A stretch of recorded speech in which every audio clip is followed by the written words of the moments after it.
I still remember that day, the sunlight spilling through the kitchen window, the sound of the kettle whistling softly, and my son's voice as he said those words, "You'll always have me, Mom." I smiled back then. I didn't know those words would become both my comfort and my sorrow. We were sitting by the old oak table, the one my husband built before he passed. My son, Daniel, had just finished helping me fix the back fence. His hands were calloused, his face still boyish, but there was a new kind of restlessness in his eyes, the kind that comes when someone's life is about to change. He told me he was moving to the city, just for work, just for a while, he said. I tried to be brave. I told him I understood. After all, that's what mothers do, we smile even when our hearts tremble. Before he left, he hugged me tight. He smelled of pine and sunlight, and he whispered, "Don't worry, Mom. You'll always have me." I believed him. Every word. For a while, he called every evening. We talked about the weather, the noisy neighbors, his new apartment, and the coffee shop down the street. I used to sit by the window during our calls, the phone cord tangled around my fingers, smiling at the sound of his laughter. But life has a quiet way of changing, doesn't it? The calls became shorter. Then they became fewer. Some weeks, the phone didn't ring at all. I told myself he was just busy. I told myself he'd call tomorrow. And when tomorrow came and went, I told myself not to worry, that maybe next Sunday would be the day. Now, years later, I still sit by that same window every evening when the sun begins to set. The light falls on the same table, the same walls, but the silence feels heavier now. Sometimes, I still whisper his words to myself, like a prayer I don't quite believe anymore. You'll always have me. But he's gone, and the hardest part isn't that he left, it's that, somehow, life kept going even without him. My name's Evelyn, though most people around here just call me Mrs. Hart. I've lived in this little town my whole life, 32 houses, one church, one grocery store that still smells of fresh bread, and a sky that feels closer than anywhere else. It's quiet here. The kind of quiet that makes you notice small things, the creak of the porch swing, the hum of bees in the garden, the way the afternoon light slides across the curtains like golden dust. I wake up every morning at 6. Habit, I suppose. I still make 2 cups of tea, one for me, and one for Daniel. It sounds silly, I know, but I can't quite bring myself to stop. The town hasn't changed much since he left. Old Mr. Parker still runs the post office, though he forgets people's names sometimes. The schoolyard still fills with laughter at 3 o'clock. And on Sundays, church bells echo down the main road, soft and familiar. Life goes on. It always does. Sometimes I walk to the small park near the edge of town, the one with the white benches and the maple tree where Daniel used to play. He loved climbing it when he was little, always pretending he was an explorer looking for treasure. I can still hear his voice sometimes, carried on the wind, "Mom, look. I can see the whole world from up here." Back then, I believed him.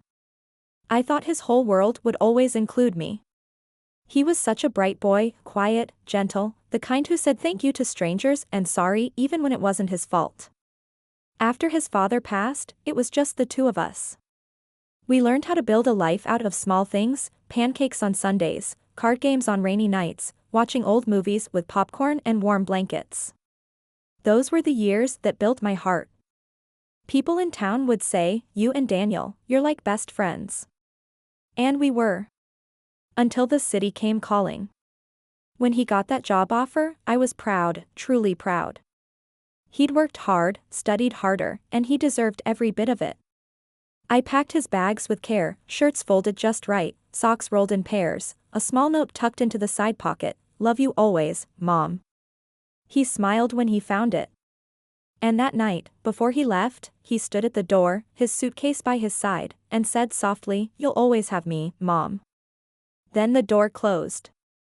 And the sound of his car faded into the distance like a song I wasn't ready to stop listening to. The first few months after he left were hard, but hopeful. We called often. He sent pictures, city lights, coffee shops, the view from his apartment. I printed them all and placed them on the fridge, one beside the other, until it looked like a mosaic of his new life. But slowly, the pictures stopped coming. The calls became shorter. And somewhere between, "I'm just busy," and "I'll call you later," the silence crept in. Now, years later, his room remains exactly as he left it, the posters, the books, the half-finished model airplane on the shelf. Dust gathers on the edges, but I can't bring myself to move a thing. It feels like if I do, I'll erase what's left of him here. Some nights, I stand at the window and look toward the highway lights far away, wondering if one of those cars passing by could be his. I imagine him stopping for gas, maybe remembering to call. But the phone never rings. And yet, in this small town, I'm never really alone. Mrs. Parker brings me pies on Fridays. The mailman leaves a small flower on my gate every spring. Kids from the neighborhood still wave when they ride their bikes past my yard. People remember. Even when the ones we love forget. Still, every time I hear a car slow down outside, my heart jumps just a little, a tiny spark of hope that maybe, just maybe, he's come home. It started on an ordinary Tuesday. The sky was gray, the kind that made the world look faded. I was folding laundry when I heard the mail truck stop by. I wasn't expecting anything, but when I walked out, there was an envelope, thick, white, and unfamiliar, with Daniel's handwriting. My hands trembled. For a moment, I couldn't breathe. It had been almost a year since his last letter. I carried it inside like it was something fragile, a bird that might fly away if I wasn't careful. I sat by the kitchen table, the same one we'd eaten breakfast at for years, and opened it slowly. It wasn't long.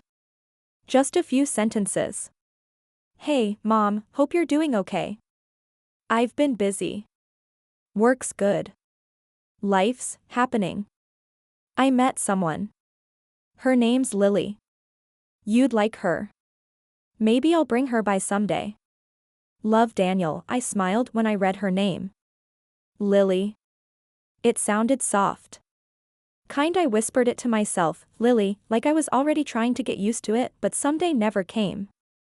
Months passed. Then a year. He didn't visit that Christmas.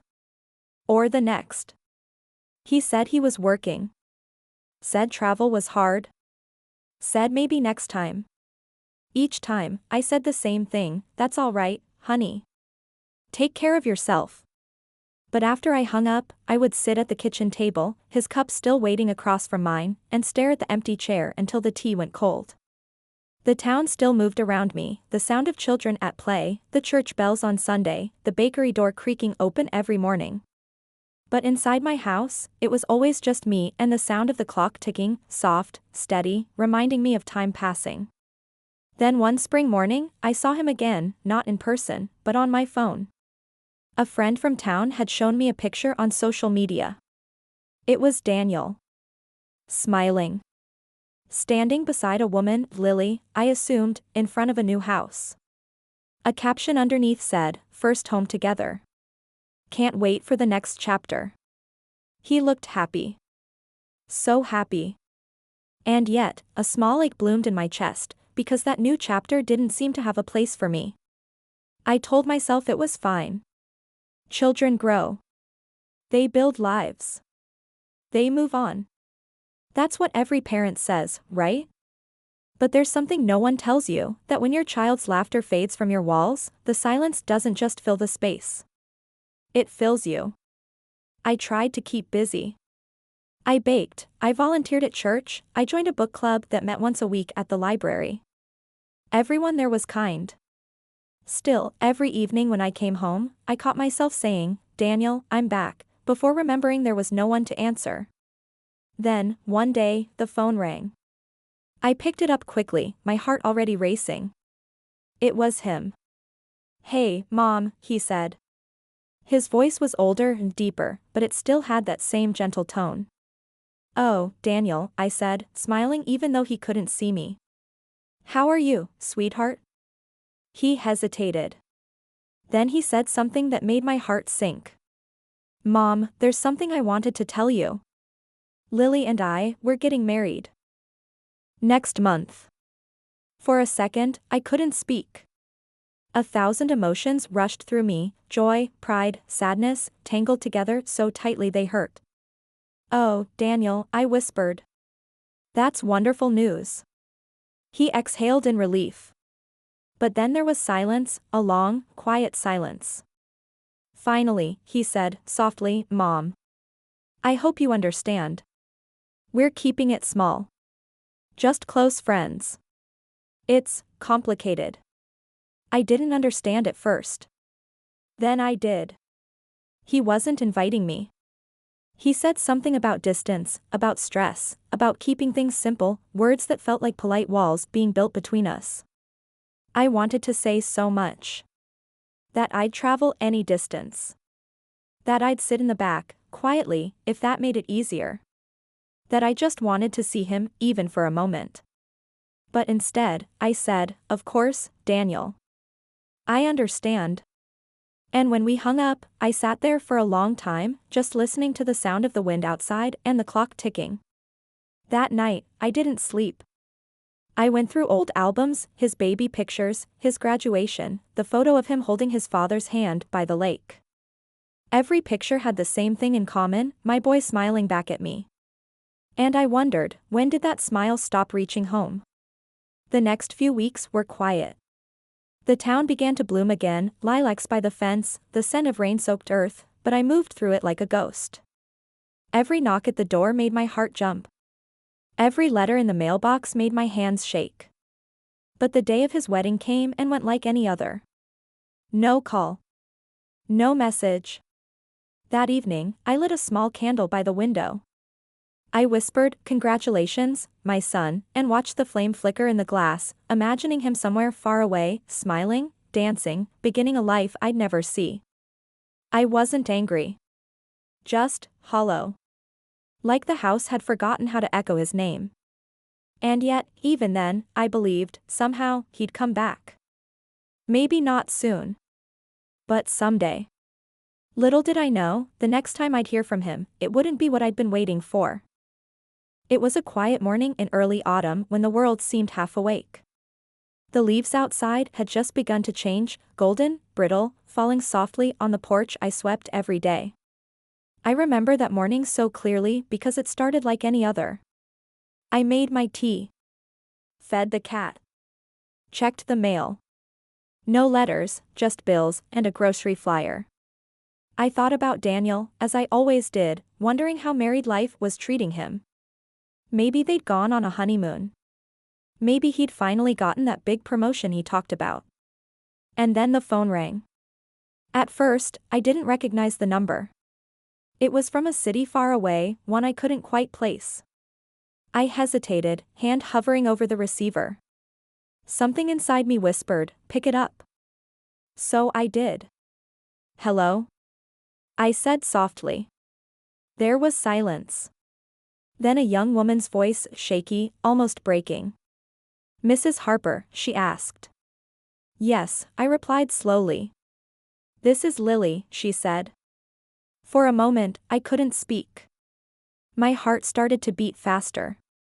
"Lily?" I repeated. "Oh, Lily, I've been hoping to hear from you. How are you, dear?" There was another pause. And then, quietly, she said, I'm so sorry, Mrs. Harper." My hand went cold around the phone. "Sorry?" I whispered. "What do you mean?" Her voice cracked as she spoke. "There was an accident. Daniel, she couldn't finish." The world around me blurred. The sound of the clock disappeared. The room seemed to tilt. I heard her crying softly through the line. I didn't even realize the cup of tea in my other hand had fallen, shattering on the floor. I don't remember what I said after that. Maybe I didn't say anything at all. All I remember is the silence that followed, long and endless, like the world itself had stopped breathing. The days after that were a blur. Neighbors came by, bringing casseroles and flowers I didn't see. The pastor called. The church ladies whispered in the pews. Everyone kept saying, "He was such a good man and you raised him so well and he's in a better place now." but none of it felt real. The words slid past me like rain on glass. What does a mother do when her reason for living is suddenly gone? I didn't go to the city for the service. Lily said she understood, that it was small, that travel would be hard. But the truth was, I couldn't bring myself to face it. I stayed here, in this little house that still carried his laughter in its corners. I sat by the kitchen table, the same one where he'd done his homework, the same one where I'd cut his birthday cake year after year, and tried to remember the last time he'd called me mom instead of mother. It had been so long. And that thought, it broke me. A week after the call, I received a package in the mail. It was small, wrapped carefully, my name written in Daniel's familiar handwriting. My fingers shook as I opened it. Inside was a folded letter and a tiny box. The letter was dated just 2 days before the accident. Hey, Mom, I've been thinking about you a lot lately.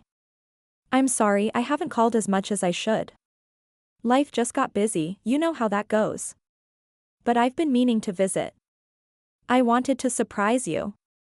Lily's been telling me I need to fix things, that I miss you more than I admit. She's right. You'll always be my home, Mom. Love, Daniel. I stared at the words until they blurred. Then I opened the box. Inside was a delicate gold locket, simple, old-fashioned, with 2 tiny pictures inside. On one side, a picture of me holding Daniel as a baby. On the other, a picture of him and Lily on their wedding day. 2 halves of his life. Both carried next to his heart. I pressed the locket to my chest and finally let myself cry, not loudly, not wildly, just quiet tears that ran down like rain on a windowpane. For years, I had been waiting for his return, longing for his voice, praying for another visit, and now, I understood. He had meant to come back. He just never got the chance. That night, I walked out to the porch. The stars were bright, scattered like tiny memories across the sky. I held the locket tight and whispered, I forgive you, my boy. And thank you for loving me, even when you couldn't say it.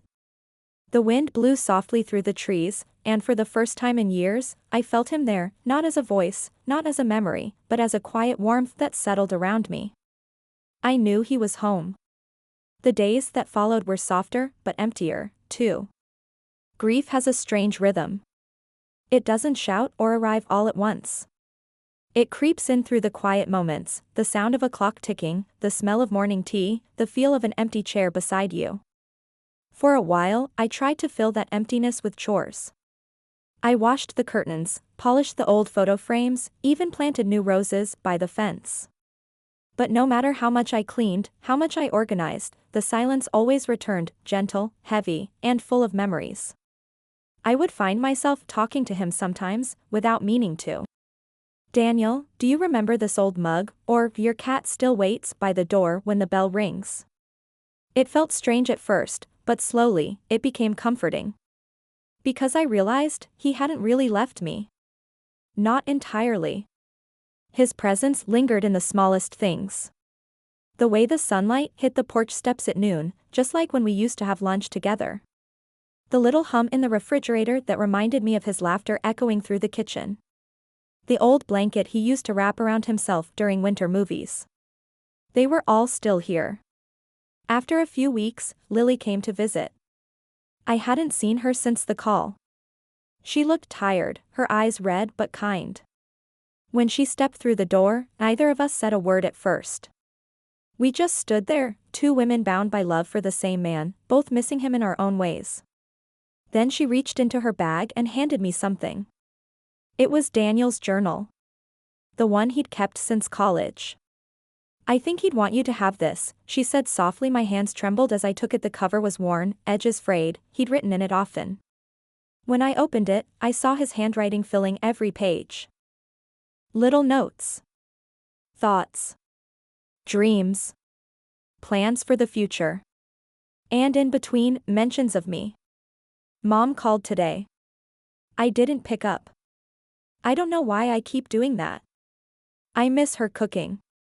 I miss her voice. She always told me to follow my heart. I wish I'd listened sooner. I read those lines over and over again, until my tears smudged the ink. It hurt, yes, but it also healed something deep inside me. He had loved me.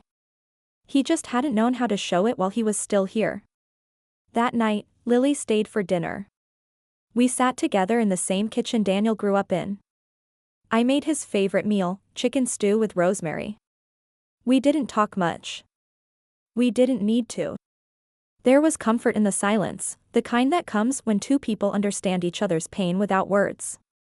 Before leaving, she said, "I'll visit again soon. I promise." And I smiled, truly smiled, for the first time in months. The next morning, I opened the curtains and let the sunlight fill the room. For years, I had kept them half closed, as if afraid that too much light might erase what was left of him. But now, I realized, the light didn't take him away. It carried him closer. I started writing again, little notes to him in a small notebook I kept on the table. Just simple thoughts.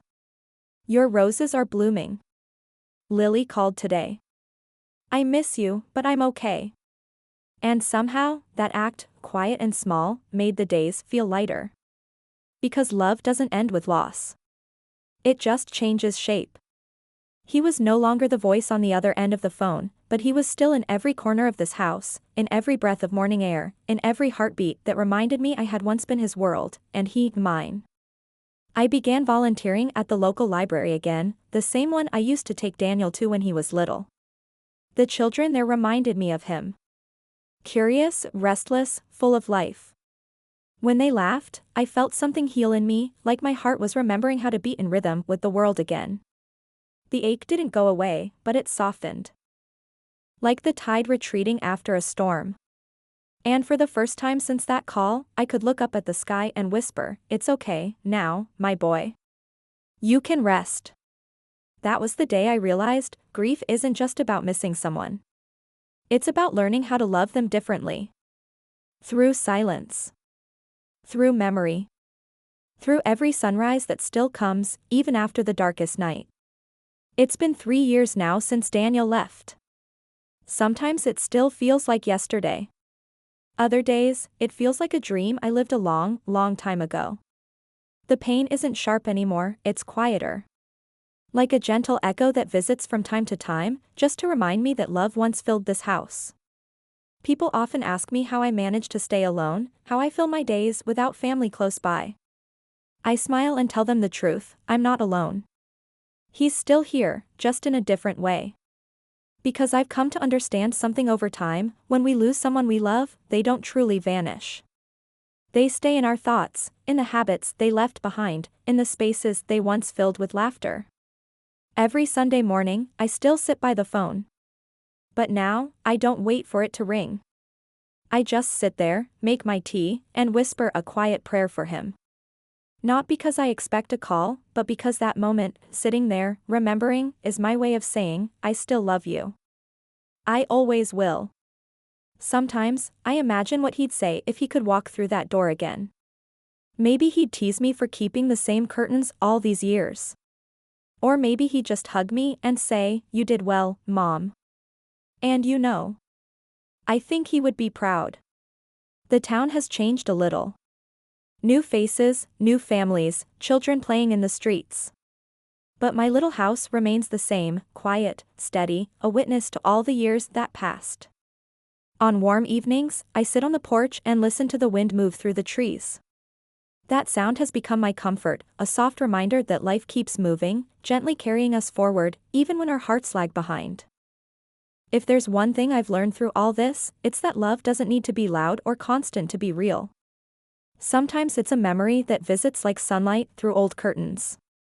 Sometimes it's the silence that no longer hurts. Sometimes it's forgiveness, not for them, but for yourself. I forgave him long ago, for leaving, for not calling, for fading away. Because deep down, I know he never meant to hurt me. He just got caught up in life, like we all do. And now, when I think of him, it's not with tears, but with gratitude, for the years we had, for the laughter that once filled this home, and for the promise he made, that in some quiet, unseen way, he always did keep.